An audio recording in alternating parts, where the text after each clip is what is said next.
Tak perlu mengeluarkan sepatah kata pun, si Eun bisa menunjukkan ketidaksenangannya kepada semua orang di sekolah barunya. Rumor tentang masa lalu si Eun yang sudah membuat banyak sekali musuhnya menjadi cacat saat berkelahi dengannya, membuatnya cukup dikucilkan dan ditakuti di sekolah barunya. Si Eun selalu tidur saat di sekolah karena semenjak peristiwa mengerikan yang sudah terjadi kepadanya, si Eun tidak bisa tidur dengan nyenyak. Walaupun si Eun sudah mencoba berkonsultasi dengan psikolog, hal itu sepertinya tidak membantu. Saat si Eun sedang tidur di kelas, ada salah satu anak yang tak sengaja menabraknya. Ia takut si Eun akan ngamuk kepadanya, tapi untunglah si Eun masih bisa menahan emosinya. Juntae bekerja sebagai seorang kurir pengantar makanan kepada teman-temannya yang memesan kepadanya. Namun ada saja siswa berandal yang selalu mencari-cari kesalahan Juntae hanya untuk sekedar memarahinya. Namun Juntae sudah biasa dengan hal itu. Tapi sepertinya pekerjaan Juntae di sekolah ini tidak hanya sekedar sebagai kurir pengantar makanan. Siswa yang sudah menjadi budak para preman di sekolah terlihat menyetor setumpuk HP kepada bos preman di sini. Juntae lah yang diberikan tugas untuk mencuri HP para siswa di sekolah. Dan salah satu target dia adalah si Eun, siswa yang sangat ditakuti di sekolah ini karena masa lalu si Eun yang sangat beringas. Juntae mencoba bertanya kepada si Eun HP apa yang digunakannya, dan tentu saja si Eun tidak menjawab. Siswa yang berlagak preman ini tidak mau tahu apapun yang terjadi. Juntae harus tetap bisa mencuri HP si Eun dan menyetor kepadanya. Saat Juntae mengatakan bahwa si Eun tidak boleh diganggu, Choi malah sangat kesal dan merasa Juntae sudah meremehkan dirinya. Dulu memang sempat terjadi pertikaian di antara Choi dan si Eun, dan pada saat itu si Eun masih diam saja. Alhasil Juntae malah dipukul dan Choi mengatakan ia sama sekali tidak takut dengan si Eun dan HP si Eun harus segera diambil. Juntae pun langsung datang ke ruang guru untuk mengambil HP para siswa yang dikumpul saat ujian, dan diam-diam Juntae mengambil HP milik si Eun. Saat kembali ke kelas, semua siswa mengambil HP mereka, dan saat giliran si Eun, ia tak menemukan HP-nya. Saat si Eun bertanya kepada Juntae, tentu saja ia berpura-pura tidak tahu, dan sepertinya si Eun tahu kalau Juntae sedang berbohong.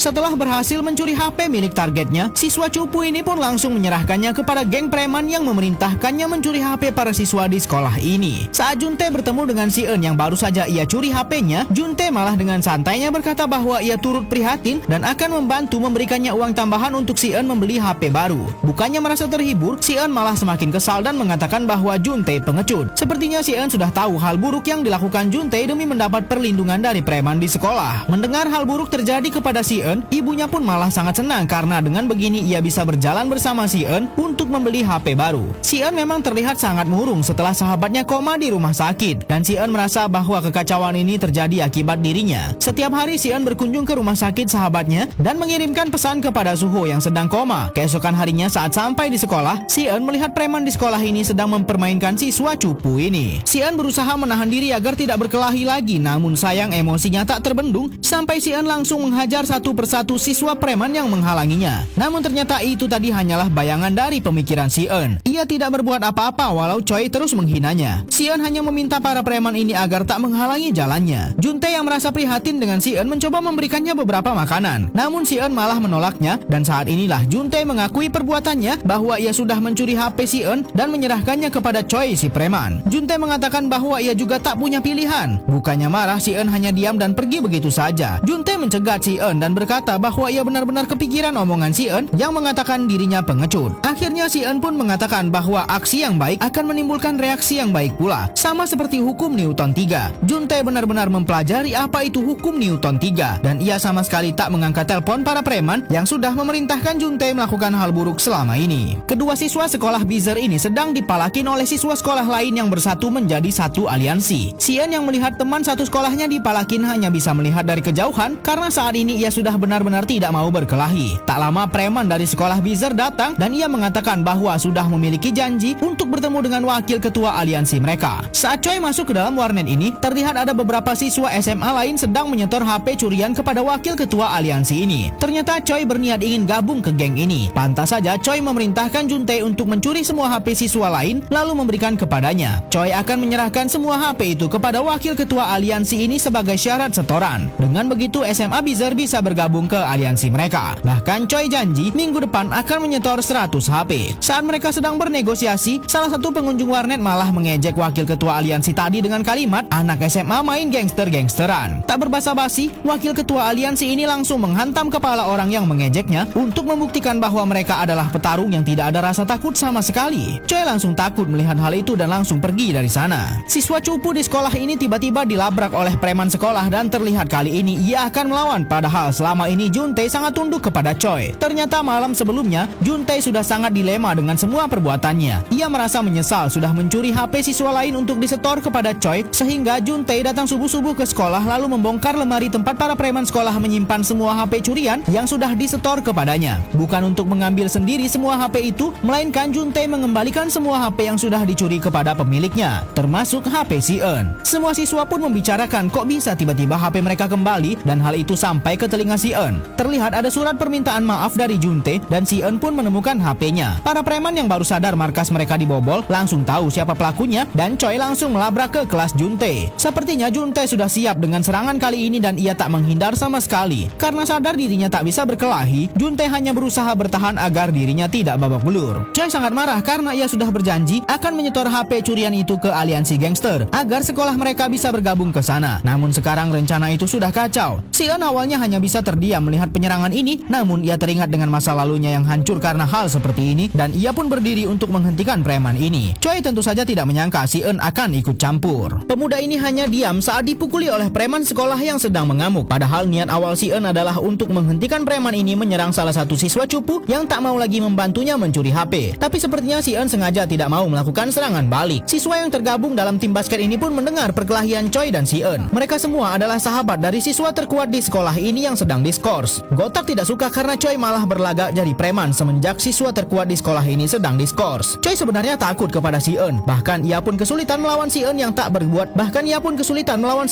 berbuat apapun sama sekali. Ditambah lagi, Gotak datang untuk menghentikan Choi. Choi sebenarnya takut karena Gotak adalah sahabat dekat siswa terkuat di sekolah ini, sehingga ia hanya berlagak saja menantang Gotak. Padahal aslinya ia sudah sangat gemetar. Karena sudah terlanjur malu, Choi dan gengnya pun pergi begitu saja. Si Eun lalu mencoba memastikan Juntae baik-baik saja dan mengajaknya ke ruang kesehatan sekolah. Namun Gotak malah memaksa si Eun untuk berterima kasih dulu kepadanya. Namun saat mereka akan masuk ke ruang kesehatan, Juntae malah tak mau dan mengajak si Eun ke ruang rahasianya. Juntae takut kalau mereka ke ruang kesehatan, guru akan tahu bahwa mereka berkelahi dan pasti akan ada masalah selanjutnya. Perkelahian antara si Eun dengan preman sekolah membuat salah satu siswa penasaran siapa si Eun sebenarnya. Gotak pun akhirnya mendengar rumor bahwa si Eun itu sangat beringas dan sudah membuat beberapa orang cacat di sekolah lamanya. Makanya si Eun dipindahkan ke sekolah mereka. Saat pulang sekolah, Juntae memberikan beberapa obat kepada si Eun karena sepertinya Juntae tahu bahwa si Eun mengalami kesulitan tidur. Keesokan harinya terlihat Choi tiba-tiba saja bersikap baik kepada si Eun dan Juntae. Tentu saja hal itu sangat aneh bagi siswa lain terutama Gotak dan teman-temannya. Sebab baru saja kemarin mereka bertengkar. Choi malah mendekat kepada Gotak dan mengatakan bahwa dirinya dan si Eun akan menghancurkan Gotak dan juga sahabatnya, siswa terkuat yang sedang diskors. Padahal si Eun sama sekali tidak pernah merencanakan itu. Namun saat mereka akan masuk ke kelas dan Juntae akan ke WC, anak buah Choi malah menarik Juntae pergi menjauh. Dan Choi diam-diam masuk ke dalam markas Gotak. Choi menghancurkan semua barang-barang yang ada lalu mencoret foto Gotak dan Humin yang sedang diskors. Choi datang ke kelas si Eun dan mengatakan bahwa Juntae dibawa oleh Gotak ke markasnya. Padahal Juntae sebelumnya dibawa oleh anak buahnya sendiri. Karena khawatir si Eun menuju ke markas Gotak dan mencari Juntae. Lalu orang suruhan Choi yang lain menemui Gotak dan mengatakan bahwa si Eun mengajaknya bertarung dan si Eun sudah menunggu di markas mereka. Choi ternyata sudah mengadu domba si Eun dan juga Gotak. Walaupun sudah menahan diri, si Eun akhirnya tersulut emosinya dan langsung menyerang Gotak. Sebenarnya perkelahian mereka ini disebabkan oleh adu domba yang dilakukan oleh Choi. Ia sudah berhasil membuat Gotak dan si Eun bersiteru dan saat mereka sudah mulai lelah berkelahi, barulah Choi berencana akan datang menyerang Gotak dan si Eun. Rencana adu domba Choi berjalan mulus. Gotak yang kesal langsung datang menemui si Eun. Ucapan Gotak yang menghina masa lalu si Eun benar-benar membuat si Eun tak bisa menahan diri, lalu akhirnya mereka pun tak segan-segan untuk berkelahi. Ini adalah perkelahian pertama si Eun setelah sekian lama menahan diri. Tak lama setelah mereka berkelahi, Choi datang bersama gengnya lalu langsung mencoba menyerang Gotak dan si Eun. Di sini barulah mereka sadar bahwa Choi sudah mengadu domba mereka. Choi tahu bahwa ia tak bisa mengalahkan si Eun jika duel 1 lawan 1, sehingga ia pun harus menggunakan cara licik seperti ini. Namun saat Choi akan menyerang si Eun, seseorang datang dan membuat mereka semua melongo. Itu ternyata adalah Humin, siswa terkuat di sekolah mereka dan sangat ditakuti. Humin hanya bisa tertawa melihat sahabatnya diadu domba seperti ini oleh orang seperti Choi. Tak berlama-lama, Humin pun langsung ingin menghentikan pertikaian ini dengan cara menghantam wajah Choi dengan bola basket. Peristiwa ini pun juga menjadi pertemuan pertama antara si Eun dan Humin, siswa paling kuat di sekolahnya. Untuk Untung saja perkelahian ini bisa diselesaikan oleh Humin, siswa terkuat di sekolah mereka yang sudah lama diskors. Choi yang merasa dirinya preman dan sering membuat keributan sama sekali tidak berkutik setelah kembalinya Humin. Humin pun memaksa sahabatnya ini untuk meminta maaf kepada si Eun karena kesalahpahamannya lah keributan ini terjadi. Kembalinya Humin seketika membawa aura positif di sekolah dan dengan tegas Humin mengatakan bahwa jangan ada lagi yang saling merundung di sekolah ini. Bahkan saat mereka dipanggil ke ruang guru dan akan diberikan hukuman, Humin sama sekali tidak melawan dan rela saja diberi hukuman itu. Si Eun sempat melawan dan memberikan penjelasan, namun Humin langsung memaksa mereka untuk meminta maaf. Walaupun Humin sudah berusaha bersikap baik kepada si Eun, tapi respon yang diberikan si Eun masih sangat dingin dan terlihat belum senang dengan keberadaan mereka. Juntae pun akhirnya menceritakan latar belakang Humin yang sebenarnya sangat kuat berkelahi. Namun Humin tak mau sekolahnya bergabung ke aliansi gangster di kawasan mereka sehingga ia harus melindungi siswa lainnya. Di kawasan ini terbentuk sebuah gangster yang terdiri dari kumpulan anak SMA. Terlihat mereka sedang menyerang Choi, salah satu siswa sekolah Bizer yang gagal bergabung ke aliansi ini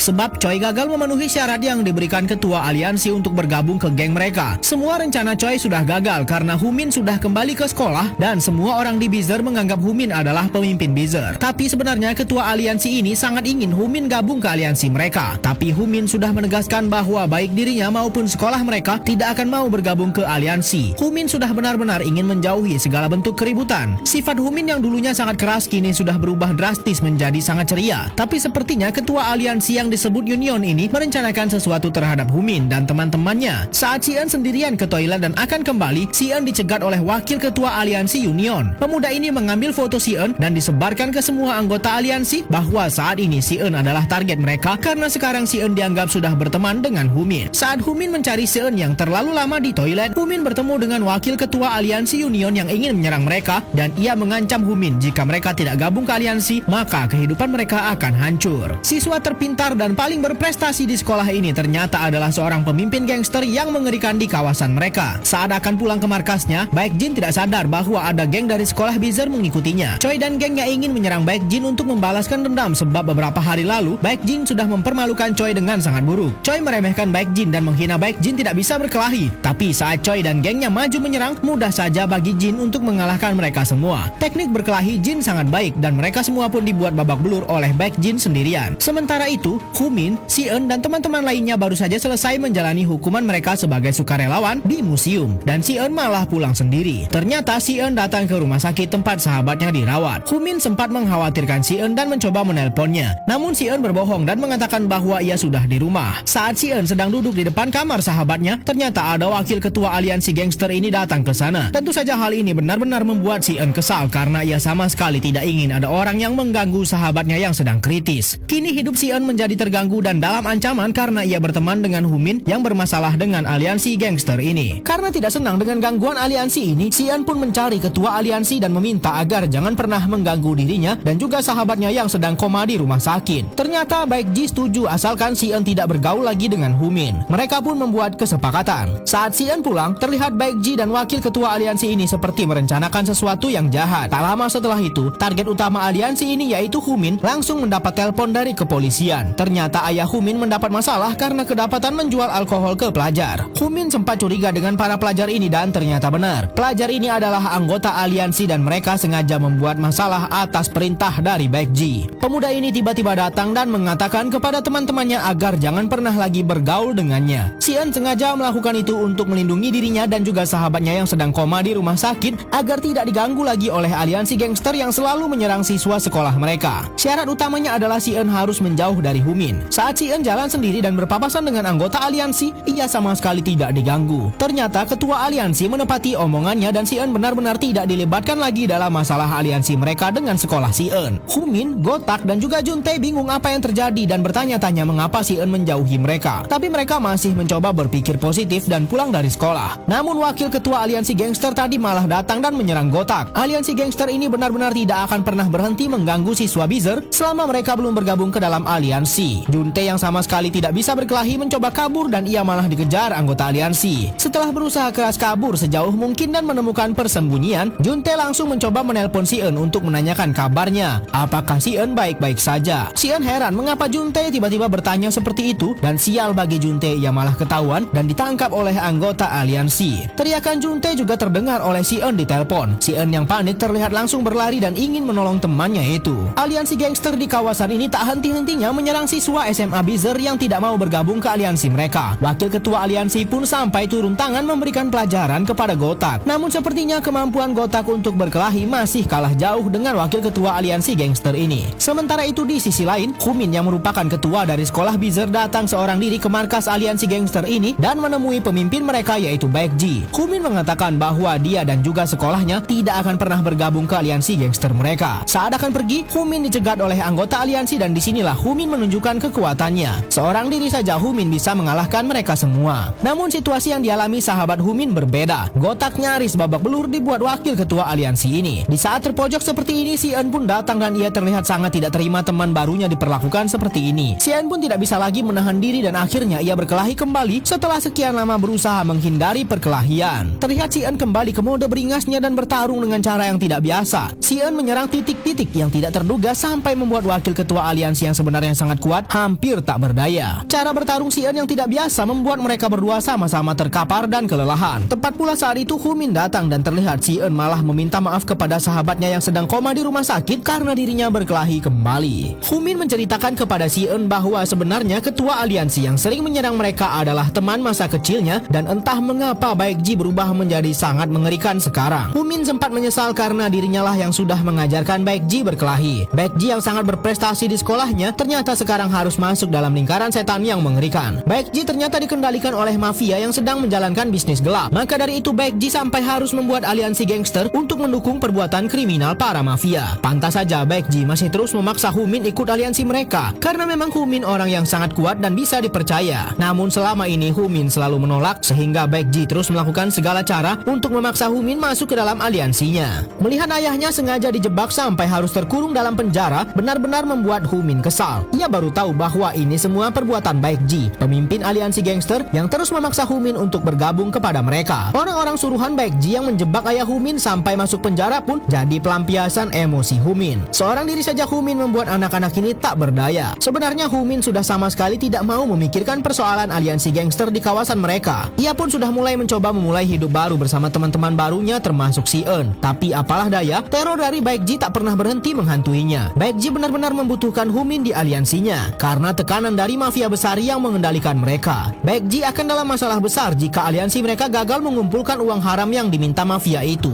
Humin di rumahnya benar-benar jauh dari kata nyaman karena sang ayah yang selalu bersikap buruk kepadanya. Humin merasa ayahnya sama sekali tidak memperdulikan dirinya sehingga saat emosi sedang menguasai diri Humin, ia malah menghubungi Baekji dan mengatakan bahwa ia mau bergabung ke aliansi asalkan Baekji tidak lagi mengganggu ayah dan teman-temannya. Kondisi Baekji saat ini juga semakin tidak baik karena wakil ketua aliansi mengatakan ingin berhenti sejenak dari kegiatan aliansi sehingga kedatangan Humin pasti sangat akan membantu. Hubungan empat sekawan ini seketika menjadi runyam karena masalah yang mereka hadapi. Humin saat ini sudah memutuskan untuk bergabung ke aliansi gangster yang dipimpin Baekji demi melindungi teman-teman dan ayahnya. Humin diberikan tugas untuk merekrut siswa terkuat dari sekolah lain. Ia datang ke sebuah bar tempat targetnya nongkrong. Awalnya Humin diremehkan, namun dengan satu pukulan saja ia membuat pemuda besar ini tunduk kepadanya. Lalu Si Eun yang baru saja terlibat perkelahian dengan wakil ketua aliansi gangster itu juga mendapat masalah. Ibunya begitu kesal melihat sikap Si Eun yang masih saja berkelahi padahal masa lalunya sudah hancur karena perkelahian pula. Alhasil Si Eun pun akan dipindahkan ke luar negeri dan pihak sekolah sudah mengurus semua dokumennya. Mendengar berita kepindahan Si Eun, dua sahabatnya pun datang ke rumah Si Eun dan mengajak Si Eun untuk bermain basket bersama untuk terakhir kalinya. Disinilah juga Gotak menceritakan bagaimana kedekatannya bersama Humin. Namun mereka baru teringat bahwa Humin sudah tidak masuk sekolah beberapa hari dan mencoba menghubunginya. Tapi Humin malah meminta mereka jangan pernah menghubunginya lagi. Si Eun malah memutuskan untuk tidak jadi berangkat karena ia merasa masih harus menolong dan tinggal lebih lama bersama teman-temannya. Bukannya berbicara dengan baik, Si Eun langsung menyalahkan ayah Humin atas semua kekacauan yang terjadi kepada anaknya. Humin saat ini sudah bergabung ke aliansi gangster di kawasannya dan menjalankan tugas-tugas yang diberikan oleh ketua geng itu. Setelah berhasil menjalankan tugasnya, Humin diberikan uang oleh Baekji, sang pemimpin aliansi. Awalnya Humin menolak, namun karena ayahnya membutuhkan uang itu, Humin tetap menerimanya. Humin sebenarnya sangat menyesal mengapa teman masa kecilnya menjadi ketua gangster seperti itu. Dan Humin juga terpaksa bergabung ke mereka demi melindungi keluarga dan teman-temannya yang lain agar tidak diganggu oleh Baekji dan aliansinya. Kembali ke rumah Humin, mereka semua malah diusir oleh ayah Humin karena perkataan Si Eun yang menceramahi ayah Humin. Si Eun yang penasaran tentang aliansi gangster yang merekrut Humin mencoba mencari informasi dari Choi, orang yang sempat ingin gabung juga ke aliansi itu namun sudah ditolak. Ternyata aliansi ini melakukan tindakan kriminal pencucian uang para mafia. Uang haram tersebut dihasilkan dari mencuri sepeda motor dan dijual kembali setelah dipreteli. Walaupun masih SMA, aliansi gangster ini sudah melakukan tindakan kriminal yang mengerikan. Setelah mencuri motor lalu menjualnya kembali, mereka melakukan pencucian uang dengan berpura-pura membuka bisnis bowling. Begitulah informasi tentang aliansi gangster yang disampaikan oleh Choi kepada si Eun dan teman-temannya. Mereka bertiga pun harus memikirkan cara bagaimana untuk membawa kembali Humin yang sudah bergabung ke sana. Setelah mendapatkan uang karena berhasil menjalankan misi sebelumnya, sekarang Humin malah disuruh mencuri sebuah sepeda motor. Humin sempat dilema apakah dia bisa melakukan hal kriminal semacam ini. Namun terlihat Humin sudah sangat dekat dengan targetnya. Sementara itu teman-teman yang berusaha menyelamatkan Humin sudah menjalankan rencana mereka. Si Eun datang seorang diri ke markas para aliansi gangster ini untuk mencari Baek Ji, pemimpin mereka. Lalu dua temannya yang lain diam-diam mencoba mencari tempat penampungan motor curian para aliansi gangster tadi. Setelah mencari ke tempat yang dicurigai, akhirnya mereka menemukan sebuah gudang yang berisi banyak sekali motor yang mencurigakan. Mereka pun yakin ini adalah tempatnya setelah melihat beberapa petunjuk yang ada. Pemuda ini diberikan tugas oleh aliansi gangsternya untuk mencuri sebuah motor. Namun ia sempat terhenti karena sebuah telepon dari sahabatnya yang sedang mencari keberadaan Humin saat ini. Gotak dan Juntae yang sudah berhasil menemukan gudang tempat penampungan motor curian aliansi gangster itu langsung menerobos masuk dan mencoba mencari beberapa barang bukti kejahatan mereka. Sementara itu si Eun masih berada di markas gangster itu untuk bertemu dengan Baek Ji sang pemimpin. Si Eun mencoba mengajak Baek Ji bernegosiasi untuk melepaskan Humin. Namun Baek Ji malah menunjukkan bahwa ia sudah mengetahui kalau Juntae dan Gotak sedang membobol gudang mereka dan beberapa pasukan sudah dikirim ke sana untuk menghabisi mereka. Tepat pula Humin sudah pulang ke markas itu dan terlihat ia sangat marah dengan tindakan si Eun. Setelah si Eun mengatakan bahwa Gotak dan Juntae terjebak di gudang, Humin ternyata mulai mencemaskan mereka. Dan saat Baek Ji keluar, Humin mengatakan bahwa ia tak mau lagi menjalankan kejahatan aliansi ini. Ternyata Humin juga tidak jadi mencuri motor yang sudah ditugaskan kepadanya. Sementara itu di gudang ternyata Gotak dan Juntae sudah terkepung oleh para gangster ini. Namun dengan beberapa trik dan perlawanan mereka berhasil lari. Namun saat dalam perjalanan ke sana, si Eun mendapat telepon dari rumah sakit bahwa sahabatnya Suho sedang kritis dan itu membuatnya sampai bengong di tengah jalan. Gotak dan Juntae sempat lolos setelah bersembunyi di bawah mobil. Tapi keberhasilan itu tidak bertahan lama karena salah satu anggota gangster menemukan mereka. Gotak juga tertahan oleh anggota yang lain. Juntae yang sama sekali tidak punya kemampuan berkelahi mau tak mau menyerahkan saja bukti kejahatan para gangster ini yang sempat mereka ambil. Namun terlihat di belakang ada seseorang datang menolong dan itu adalah Humin. Para anggota gangster ini tidak ada yang tahu kalau Humin sudah tidak mau lagi bergabung dengan mereka. Tapi karena memang Humin sangat kuat, segala usaha gangster ini untuk menghentikan Humin hanya sia-sia. Humin yang semakin beringas terpaksa harus dihentikan oleh Gotak. Tepat pula saat itu Juntae mendapat kabar bahwa si Eun masuk rumah sakit. Tak berlama-lama mereka langsung datang ke rumah sakit mencari si Eun yang saat ini sedang tak sadarkan diri. Ibu si Eun yang sudah sangat kesal dengan permasalahan gangster ini malah memarahi teman-teman si Eun dan meminta Humin, Gotak dan Juntae tidak lagi bergaul dengan si Eun. Terlihat kondisi si Eun begitu buruk dan Humin merasa sangat bersalah dengan kekacauan ini. Tangisannya pun tak tertahankan lagi karena Humin merasa sangat bersalah atas kejadian yang menimpa si Eun yang saat ini harus tak sadarkan diri di rumah sakit. Teman mereka yang lain yaitu Juntae ternyata mendapat potongan kertas yang berisi bukti transaksi penjualan motor curian yang dilakukan oleh para gangster ini. Baek Jin sangat marah kepada anggotanya dan meminta bagaimanapun caranya potongan satu lembar itu harus ditemukan. Bermodalkan satu lembar kertas ini, Juntae mencoba melapor kepada polisi bahwa ada satu aliansi gangster yang melakukan pencucian uang hasil jual beli motor curian. Namun polisi ini malah menganggap Juntae hanya main-main saja karena membuat laporan hanya dengan modal selembar kertas. Juntae pun pergi dan saat keluar dari kantor, ia ternyata sudah dicegat oleh anggota gangster ini. Juntae tertangkap dan dibawa ke markas gangster itu. Ia pun juga mendapat ancaman dari Baek Ji, tapi ternyata Juntae sama sekali tidak takut. Ia tak peduli walaupun harus dipukuli di sini demi melindungi teman-temannya. Namun tiba-tiba mantan wakil ketua aliansi gangster ini datang dan malah menolong Juntae. Apakah mantan wakil ketua aliansi ini berkhianat? Saat Humin dan Gotak akan datang menolong Juntae, Humin pun heran melihat sikap wakil ketua aliansi ini yang malah membantu mereka. Kondisi aliansi gangster yang dipimpin Baek Ji ini juga semakin buruk karena mafia yang memperkerjakan mereka sudah menagih hasil kerja gangster ini. Jika Baek Ji tidak segera memberikan uang yang diminta, nyawanya pun terancam. Dengan sangat berani, pemuda ini datang sendiri ke sekolah Baek Ji. Humin menantang aliansi gangster yang dipimpin oleh Baek Ji ini untuk bertarung melawan sekolah mereka. Jika sekolah Humin menang, aliansi Baek Ji harus bubar. Berita bahwa sekolah mereka akan bertarung melawan aliansi gangster di kawasan mereka sudah disampaikan kepada seluruh siswa. Tentu saja siswa Bizer awalnya merasa takut karena sekolah mereka akan melawan kumpulan sekolah lain yang bersatu. Baek Jin pun juga sudah menyusun rencana dengan aliansi mereka untuk bertahan melawan Bizer. Humin yang awalnya sangat benci perkelahian, ia sekarang malah memberikan suara perlawanan kepada gangster itu. Humin juga tak henti-hentinya menunggu si Eun sadar. Ibu si Eun yang awalnya menghakimi Humin terlihat sudah mulai membaik dan meminta maaf kepada Humin, lalu mempersilahkan Humin untuk masuk melihat si Eun. Dalam mimpinya, si Eun bertemu dengan teman masa lalunya yang sudah menghancurkan hidupnya, dan tak lama setelah itu si Eun sadar. Ternyata si Eun hanya menderita syok di tubuhnya dan tidak ada cedera parah. Ia pun langsung menemui temannya yang sudah lama menunggu. Mereka pun tak menyangka kalau si Eun malah mengajak mereka untuk menyelesaikan Baekji. Humin bersama teman-temannya sudah menyusun rencana untuk pertarungan melawan aliansi gangster itu. Si Eun sudah menyusun strategi untuk pertarungan ini. Langkah pertama adalah si Eun meminta salah satu preman di sekolahnya untuk menyamar dan mengadu domba anggota aliansi ini. Mereka membongkar kejahatan aliansi itu yang sering mendapat uang haram sangat banyak namun tidak pernah terbuka ke anggotanya. Banyak dari anggota aliansi ini merasa hanya dimanfaatkan saja sehingga mereka memutuskan untuk membelot saja dari pertarungan. Saat hari pertarungan tiba, Humin masih menunggu teman-temannya dan saat Baekji sampai ke arena, ia sangat heran mengapa anggota yang datang sangat sedikit. Siswa SMA Bizer juga sudah mulai berkumpul. Bahkan preman ini yang awalnya sangat dibenci kini juga akan ikut bertarung. Ini adalah untuk pertama kalinya sekolah Bizer akan bersatu walaupun sebelumnya mereka saling membenci. Sementara itu si Eun memisahkan diri dan datang ke markas aliansi gangster itu untuk bertemu dengan wakil ketua aliansi yang sudah berkhianat dan orang itu sudah berjanji akan memberikan bukti kejahatan aliansi mereka kepada si Eun. Pemuda ini malah dijebak wakil ketua aliansi gangster ini yang katanya akan membantu si Eun membongkar kejahatan mereka. Si Eun menyesal dengan mudah saja ia percaya bahwa orang itu akan tobat. Sementara itu teman sekolahnya yang lain sudah bersiap akan bertarung. Tapi karena si Eun tidak ada kabar, Juntae memutuskan untuk menyusul si Eun dan siswa lainnya langsung menuju ke arena. Humin benar-benar bertekad untuk membubarkan aliansi gangster ini sebab perjanjiannya adalah jika SMA Bizer yang dipimpin Humin menang, aliansi ini akan bubar. Tapi jika SMA Bizer kalah, mereka harus bergabung ke aliansi dan menjadi budak di aliansi itu untuk berbuat kejahatan. Pertarungan pun langsung pecah dan Humin memimpin barisan terdepan. Baekji terlihat hanya menunggu dan tentu saja targetnya adalah Humin. Si Eun yang sempat disekap ternyata pura-pura pingsan dan saat orang yang menahannya lengah, si Eun langsung menyerang. Juntae yang datang menjemput si Eun juga tiba tepat waktu sehingga si Eun bisa cepat menyusul ke arena. Perkelahian antara pemimpin aliansi dan juga Humin akhirnya dimulai. Humin tidak menyangka akan bertarung seperti ini dengan teman masa kecilnya. Terlihat Humin fokus menyerang di bagian lengan Baekji, tapi entah mengapa Humin malah tiba-tiba melemah. Di tengah perkelahian, pemuda ini entah mengapa malah mengendurkan serangan sehingga hampir saja Humin pingsan. Padahal awalnya Humin sangat mendominasi. Aliansi gangster ini pun merasa kalau mereka sudah menang sebab ketua SMA Bizer sudah kalah. Tapi salah satu petarung terkuat SMA Bizer datang dan si Eun seorang diri akan melawan Baekji untuk menentang hasil pertarungan ini. Tentu saja si Eun tidak akan membiarkan SMA mereka kalah dan harus jadi budak aliansi ini. Saat bertarung melawan Baekji, si Eun terlihat fokus menyerang bagian kaki kiri Baekji. Setelah sebelumnya saat melawan Humin, lengan kiri Baekji sudah babak belur. Setelah membuat kaki kiri Baekji tak berdaya, entah mengapa lagi-lagi si Eun malah mengendurkan serangannya juga, sama seperti yang dilakukan Humin tadi. Sekarang si Eun yang tak berdaya, namun tiba-tiba Humin datang dan memberikan pukulan terkerasnya kepada Baekji. Alur pertarungan seperti ini ternyata sudah direncanakan oleh Humin dan si Eun. Inilah cara terbaik untuk mengalahkan Baekji dengan cara menyerang secara bergantian dan SMA Bizer pun memenangkan pertarungan. Dengan hasil ini, aliansi gangster ini pun harus dibubarkan dan setelah kekalahannya, Baekji menghilang tanpa jejak. Setelah kondisi membaik, si Eun juga mendapat kabar bahagia bahwa sahabatnya sudah sadar dari koma. Tak bisa berkata apapun, Suho hanya bisa memberikan selamat kepada si Eun karena sudah mendapat teman baru. Situasi di antara mereka sangatlah begitu haru karena si Eun sudah menunggu-nunggu momen ini. Namun akhir dari cerita ini harus ditutup dengan air mata karena Humin mendapat kabar bahwa Baekji meninggal dunia setelah sekian lama menghilang. Walaupun sudah bertarung dengan sangat keras, Humin tetap merasa kehilangan karena Baekji adalah teman masa kecilnya. Tapi, siapa yang sudah menghilangkan nyawa Baekji?